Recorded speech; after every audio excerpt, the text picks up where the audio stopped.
When we first planned this journey, Shetland was simply our first major milestone. After crossing the North Sea in our 35-foot motorboat, just reaching these islands felt like an achievement. But once we arrived, we quickly realized that Shetland was far more than just a stop along the way. It was a destination in its own right. We rented a car and set off to explore as much of the island as we possibly could. Our first destination was Sumburgh Head at the southern tip of mainland.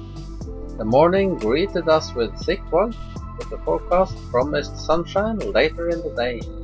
As we drove south, we reached one of the world's most unusual airports. Here, the public road actually crosses the runway. It's a strange feeling to stop at traffic lights waiting for an airplane instead of a car. Locals told us that because of the fog, several flights had already been diverted that morning. When we reached Sumburgh Head, the weather slowly began to clear. The lighthouse stands dramatically above steep cliffs where thousands of seabirds nest every summer. For us, this became our first real taste of Shetland. Not because of the lighthouse itself, but because of everything surrounding it. Everywhere we looked, birds filled the cliffs. Puffins stood only 2 meters away, completely undisturbed by our presence. Guillemots, razorbills and kittiwakes covered the rock faces below us. The sound was almost overwhelming. Nature completely takes over this place.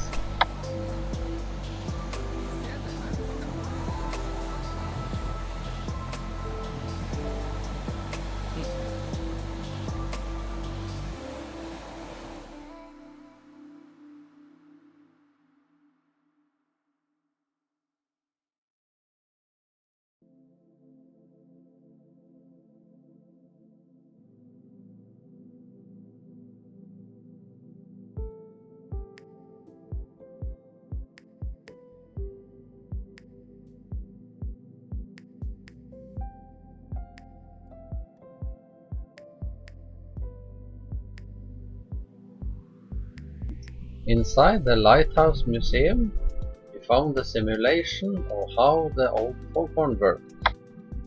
And there was a button to push. Yeah. Of course we had to press the button, not just once, but 3 times.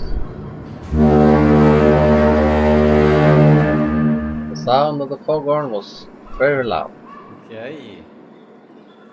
En gang til.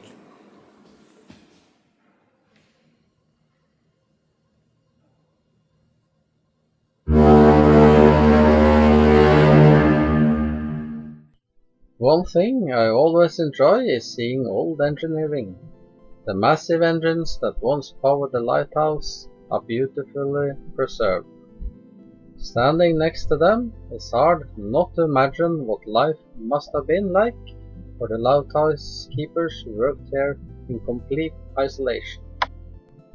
Just a few minutes away lies one of Shetland's greatest historical treasures, Jarlshof.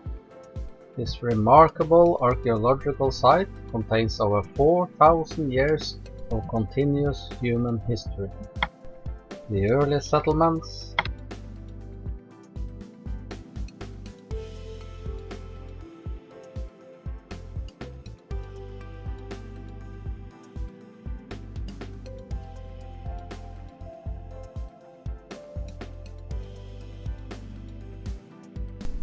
Bronze Age houses,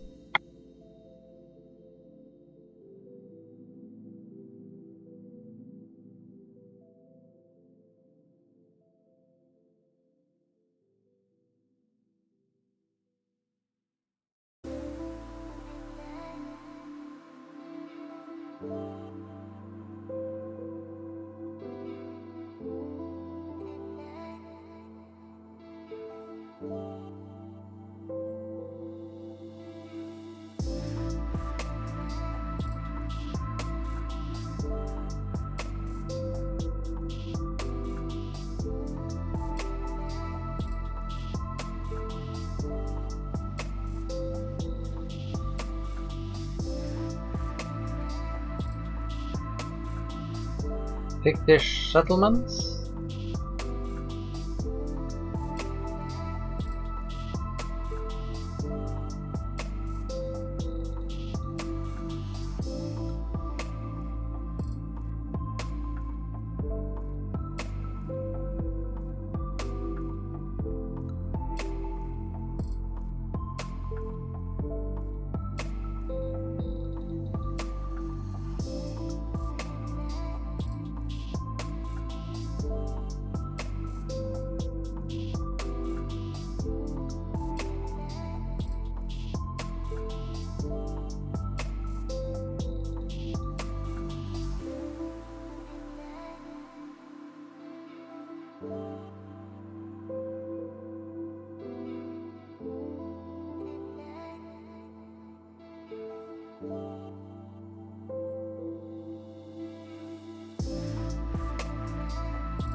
Norse longhouses.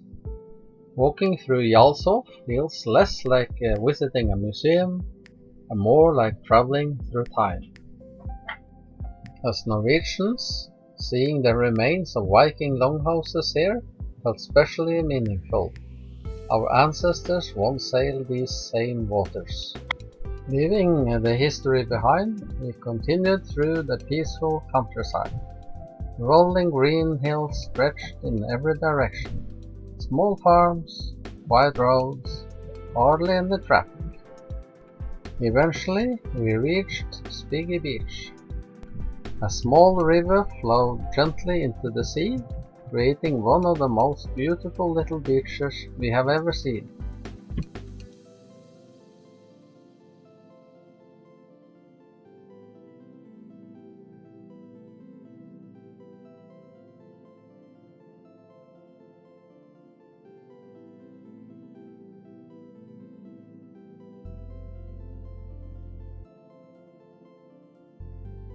To reach the next beach, we simply took off our shoes and waded across the shallow stream.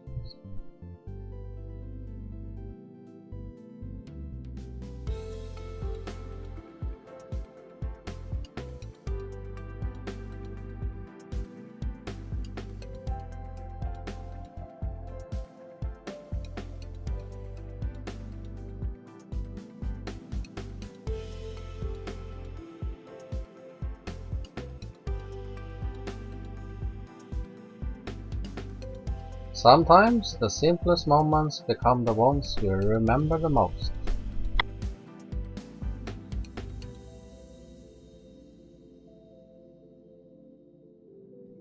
Our final stop that day was St. Ninian's Isle, connected to the mainland by one of the UK's larger natural sand tumbles. It almost doesn't look real.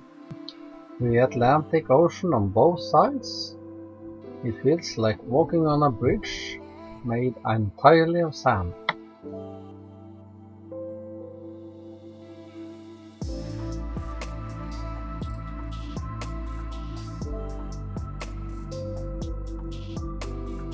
We spent the next couple of hours hiking around the island.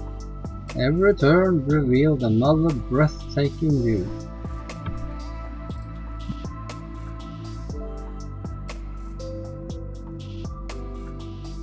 Seabirds circled above us.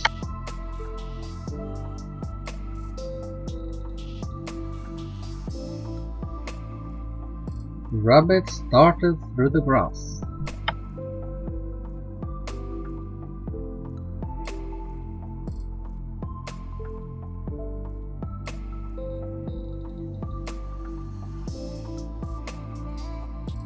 and everywhere we looked, nature seemed untouched. This was exactly why we had come to Shetland. Not for cities, not for attractions, but for places like this. Having a rest on the summit, we could also see the most westerly island of Shetland, called Thorshavn. Our second day took us much further north. To reach our destination, we first had to cross 2 ferries, hopping from mainland to Yell, and then from Yell to Unst, the northernmost inhabited island in the United Kingdom. Just getting there felt like part of the adventure. The roads became narrower, the villages became smaller, and the landscape grew even more remote. It felt like we were leaving the modern world behind. One of our first stops were a tiny roadside cafe. There was no cashier, no one waiting to take our order. Instead, you simply paid what you owned into an honesty box. It's a simple idea, but somehow it says a lot about life on these islands. Trust still matters here. Next came Hermaness Castle. Built in the late 1500s, these impressive ruins have survived centuries of fierce North Atlantic weather.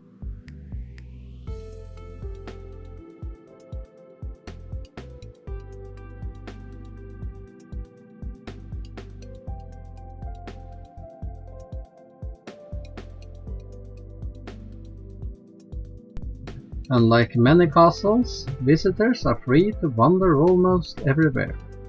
We climbed narrow spiral staircases, peeked into old chambers, and imagined what life might have been like for the people who once lived here.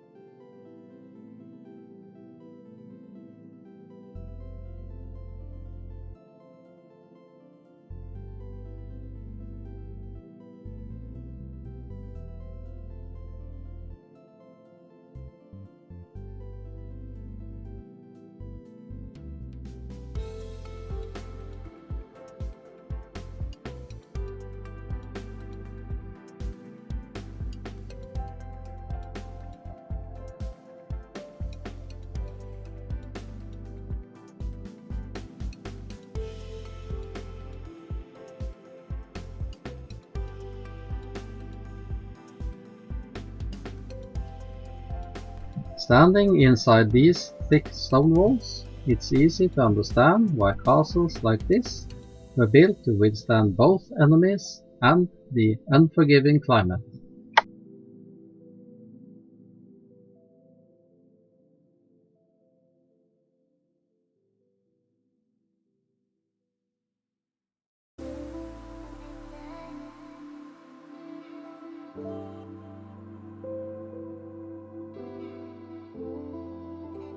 Close by, we could buy eggs from an honesty box filled with eggs.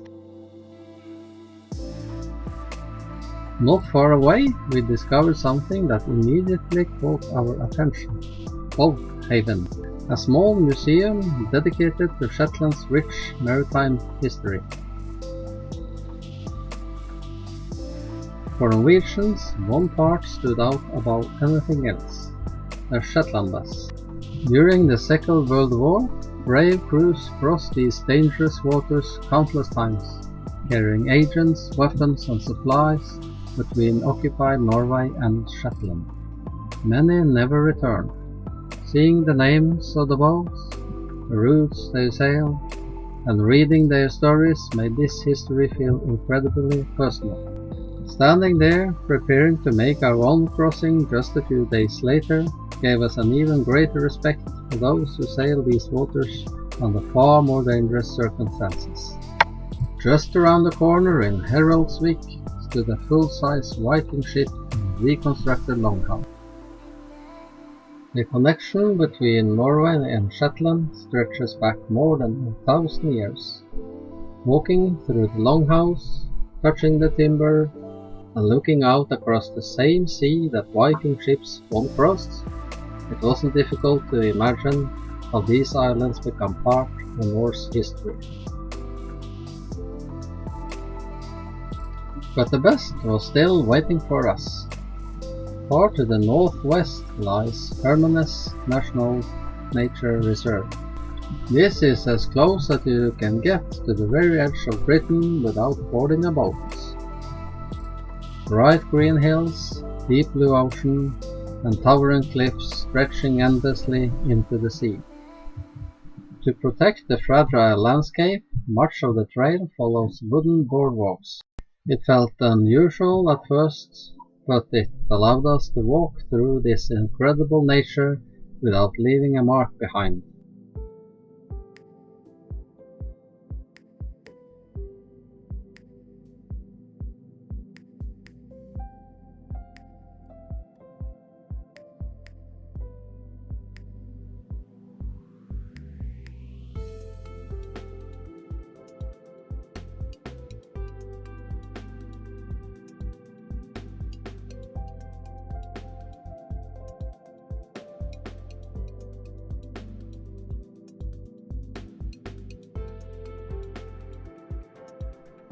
Then, after a few kilometers, we finally saw it. Muckle Flugga Lighhouse, perched on a lonely rock at the very edge of the North Atlantic. Standing there, we couldn't help wondering what it would be like to approach this lighthouse by boat one day. Maybe someday. The trail continued towards dramatic sea cliffs. Warning signs reminded visitors to keep well back. One careless step here could have serious consequences. Below us, thousands of seabirds filled every ledge. The noise echoed across the cliffs. And yes, the smell was every bit as impressive.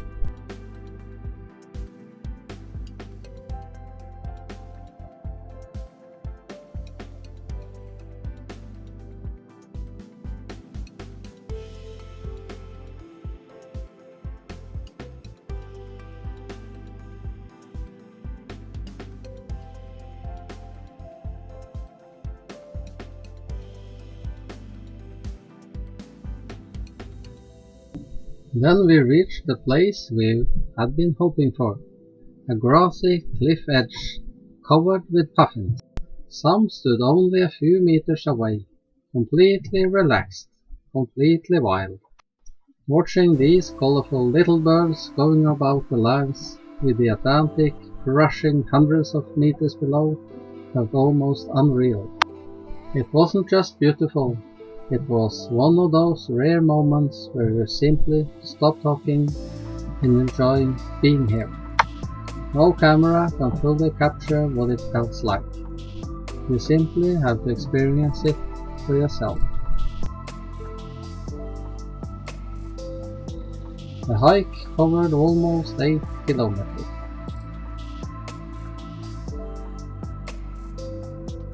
By the time we reached the car again, the evening sun was hanging low over Bavaria beach. It had been a long day, a full day, the kind of a day that reminds you why you travel in the first place. Because some places don't just meet your expectations, they quietly exceed them. The third day of travel, we went to Scalloway. During the Second World War, the quiet harbour became the home of the Shetland bus. From here, Norwegian crews crossed the North Sea time after time under the cover of darkness. They carried resistance fighters, weapons, and hoped to occupy Norway, knowing that every voyage could be their last. Standing beside the restored slipway, seeing the Norway House, and looking across the same waters they once sailed was a humbling experience. Compared to what those crews faced, our own crossing suddenly seemed much less intimidating.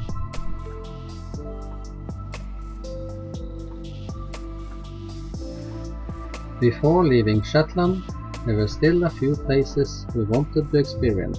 We wondered through Lerwick's narrow streets, explored the old school port overlooking the harbour, and visited a brand new local distillery where their first casks were quietly beginning their long journey towards becoming whiskey.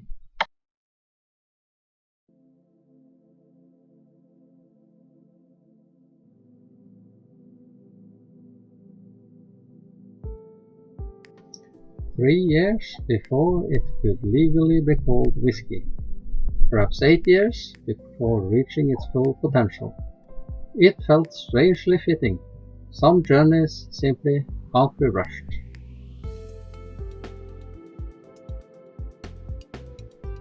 Eventually, it was time to leave Lerwick behind.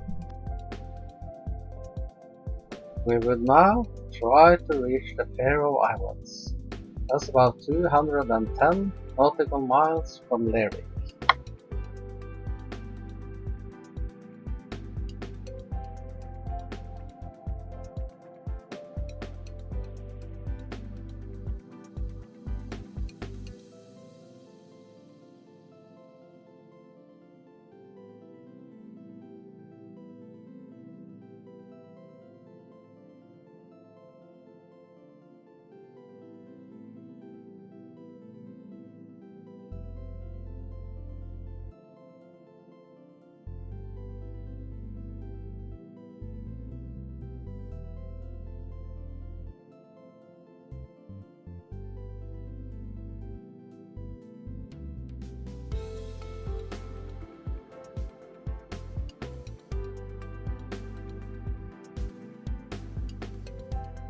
We motored north to a quiet anchorages at North Row.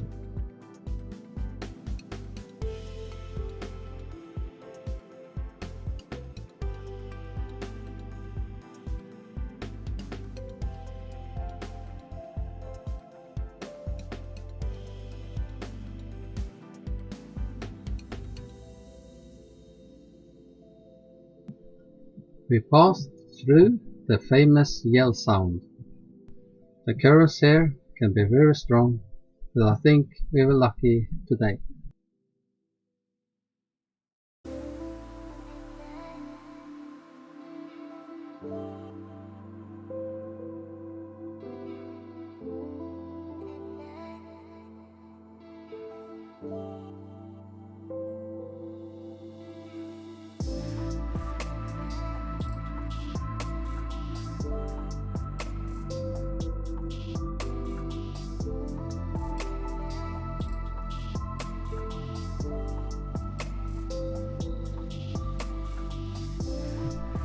It was very peaceful at our anchorages, almost perfectly calm. Exactly the kind of place where you can sit for a while, watch the weather, and think about tomorrow. Because tomorrow wasn't another day of sightseeing. Tomorrow meant crossing open ocean.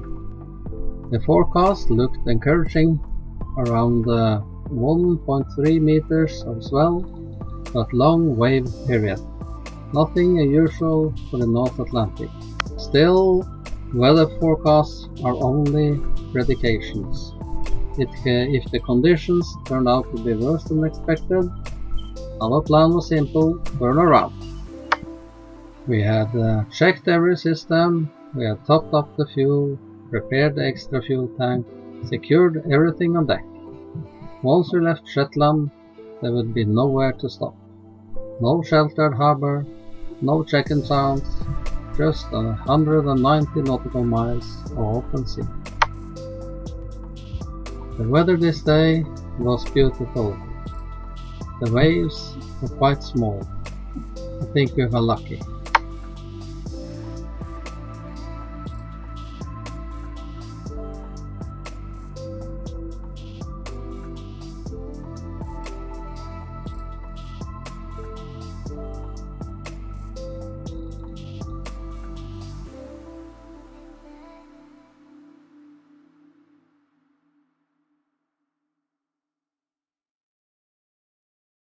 Fortunately, the long wave period made all the difference.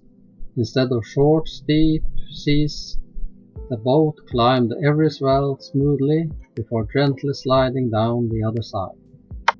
Soon we were comfortably cruising on plain, exactly what we had hoped for.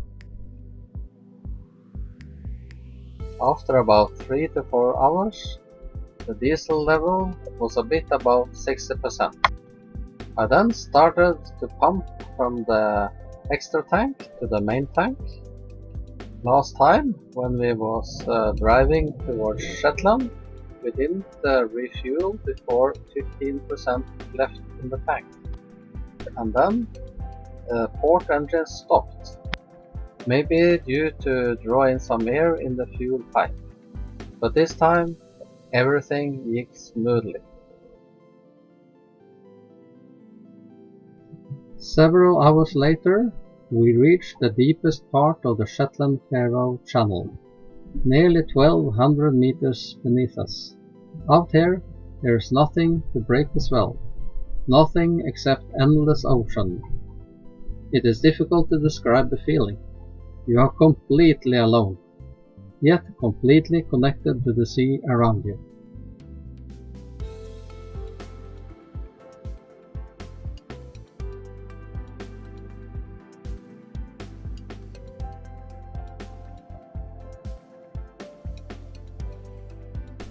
The conditions changed slightly as we continued.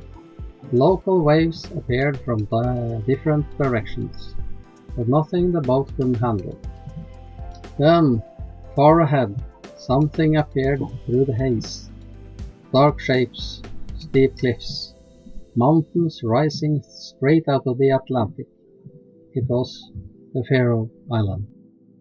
After hours with nothing but sea in every direction, it was an unforgettable sight. One of these moments that instantly makes every hour of preparation worthwhile.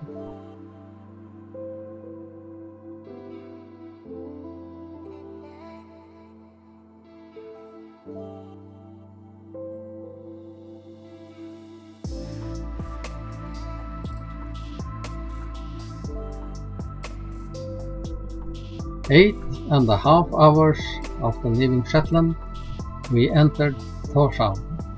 Average speed around 22 knots. A crossing we had dreamed about for a very long time was finally complete. As we tied up alongside the dock, there wasn't any cheering, no celebrations, just quiet satisfaction. Sometimes that's the best kind. Because the real reward wasn't simply reaching another destination, it was knowing that our little 35-foot motorboat had safely carried us across yet another stretch of the North Atlantic.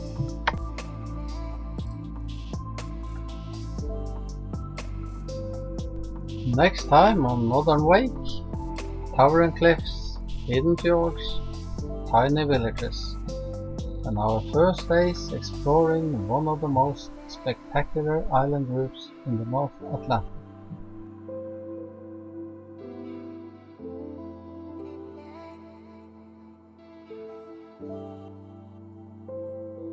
Thanks for watching. The adventure continues in the next episode. See you then!